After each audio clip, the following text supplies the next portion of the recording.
you want to be a hospitalist, it does allow you to have truly a day off when you're post call because we don't have patients of our own.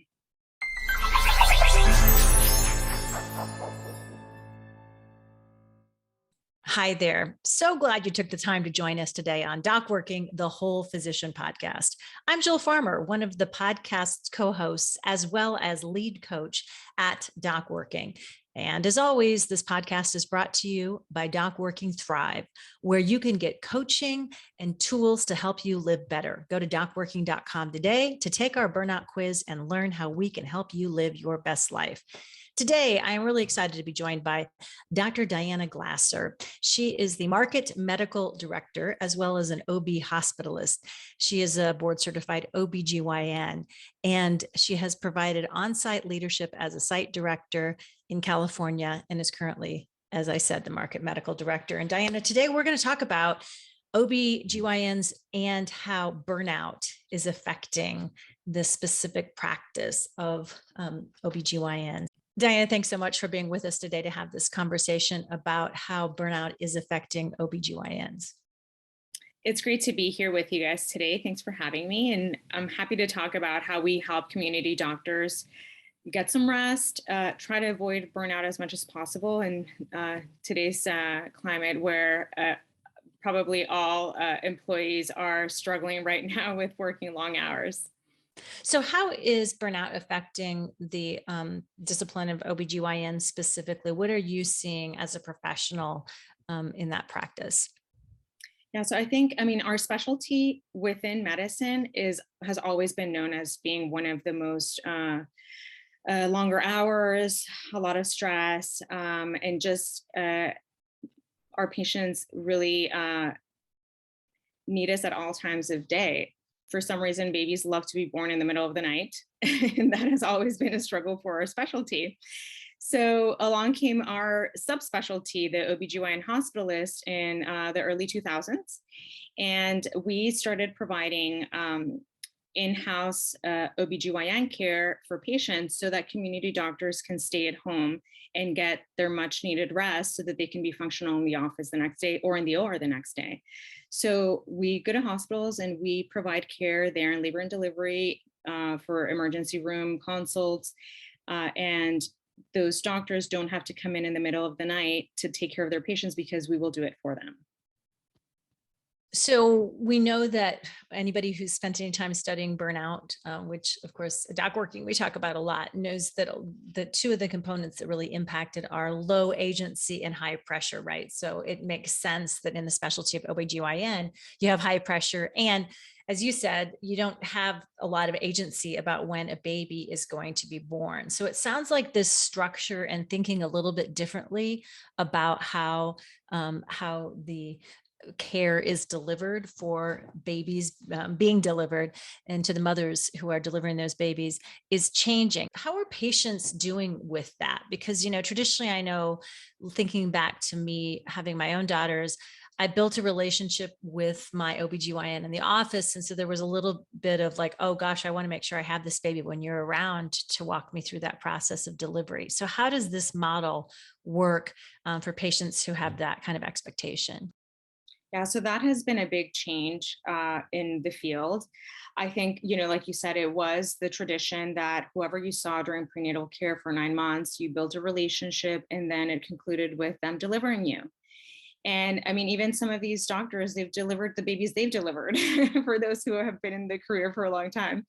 But I think that nowadays, the majority of practices do either cover each other, or they use a program like the one we provide where there are hospitalists in the hospital. And so that expectation is shared with the patient from the very beginning. So when you go to your first prenatal care visit, your doctor will probably let you know that they work in a partnership with other doctors who may be delivering them.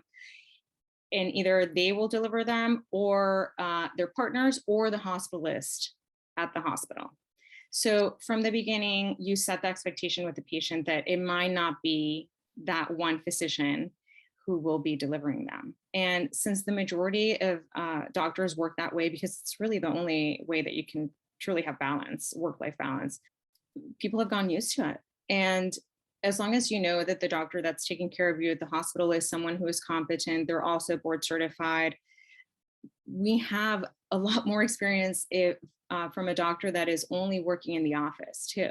So we bring that experience and background to any emergency situation. So it's almost more comforting to know that your doctor only works in the hospital and only deals with emergencies, and therefore will know what to do if an emergency does arise. So this is such a great example of how I can see in medicine, to me, looking at it from the outside, it looks like where practices are being adapted. And when communicated with patients in a really honest and heartfelt way, they'll adapt to it. And it makes the career so much more sustainable for somebody who no longer, by signing up to be an OB-GYN, is signing away their rights to any, life outside of work. Am I seeing it correctly, or has that been your experience? It has been. I mean, our specialty does struggle with getting people into the field, more so than dermatology, radiology, or those specialties where there is more freedom to even work from home. So just being able to show that you can have a life outside of work as a hospitalist, or even as a community doctor, if you work at a hospital that has a hospitalist system, will allow us to recruit for more doctors. And so our specialty, we haven't formally become a subspecialty yet, but there are more and more fellowships of OB-GYN hospitalists nowadays. So there used to be maybe 4 of them. I think there are now probably like 10 in the country, and that number keeps growing for a couple of reasons. One, just from a patient safety perspective, it is safer for a hospital to have a doctor in-house to handle emergencies. In our field, I mean, seconds will make a difference. And so if you're a hospital with an OB-GYN hospitalist system, you will have lower litigation, you'll have lower bad outcomes. And so you can recruit more OB-GYNs to practice out of your hospital.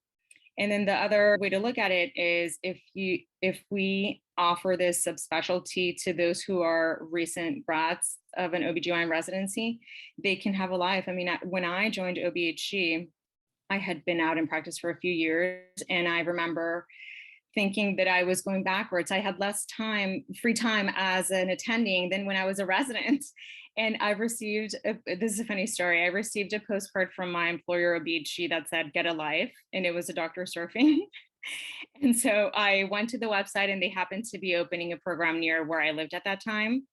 And that's how I joined the company many years ago. And it did allow me, I always joke, it allowed me to get married, have kids, and have work-life balance in my own life. So I am definitely an advocate of hospitalist work for both reasons: for those who want to work in the office and not have to worry about running into the hospital.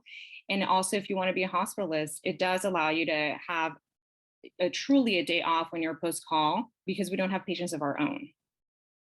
Wow. So it sounds like in your experience, it helped you from potentially being one of those statistics that we just hate to see, where 40% of particularly women doctors are either drastically cutting back or leaving the practice within the first 10 years of their practice. So do you see this kind of setup, this kind of system working toward not only making the specialty more attractive, but keeping people in the specialty for longer career lives?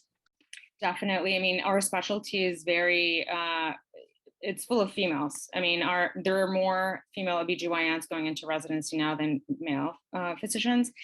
And, we want to get married, we want to have kids, and you won't be able to have that time if you have an office full of patients that you have to see every day, who might not understand that maybe you have to take time off to, for childcare or for your personal life. So it does give all of these doctors an opportunity to have both a career. And I mean, we desperately need OB-GYNs. So it does allow us to keep a doctor practicing and not lose all of that care that one doctor provides. So when you say desperately need OB-GYN, so there's a shortage within the specialty compared to other specialties of physicians not related to the just regular physician shortage that we're looking at? Yeah. There's a bad shortage within our specialty for just because, there's already a shortage of doctors. And on top of it, our specialty is, high demand on time and also highly litigious. So there aren't as many OB-GYNs as there were before for our population volume, and especially in rural areas. Some women have to travel hours to deliver a baby. So if we can keep a doctor practicing out of an office and provide prenatal care, if we are doing their deliveries, then we've improved that community. Dr. Diana Glasser, you've really given us a lot to think about, how changing the structure and practice of way things have always been done to move them in a new direction, to make the practice more sustainable from a work-life balance perspective. I think it's just a really creative solution toward working away from burnout and toward a long, sustainable career.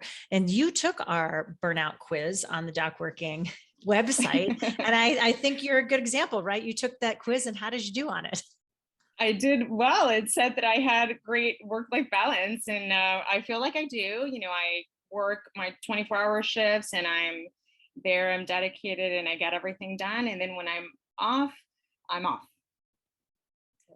That is a really good way to make this work more sustainable, is to give yourself clear boundaries of what I like to call, based on the work of author Bridget Schulte, contaminated and uncontaminated time. And so when you're letting yourself be off during your off time, that's uncontaminated time where you really get to just recharge your batteries. So thanks again for this conversation and for giving us these great ideas. If somebody wants to learn more about what you're doing, what's the best way for them to reach you?